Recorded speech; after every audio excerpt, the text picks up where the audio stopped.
কুম্ভ মানে মজার কথাই বলছে আর কি। কুম্ভ মেলায়, হ্যাঁ, কুম্ভ মেলায় দেখলাম তিনজন সাধু সব সময় একসঙ্গে ঘোরাঘুরি করছেন।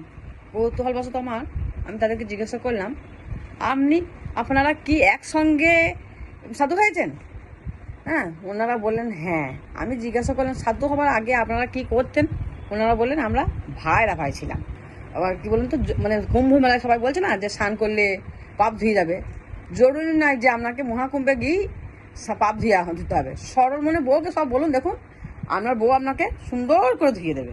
অপারেশনের আগে রোগীর বিছানার পাশে ফুলের মালা এনে রেখেছেন।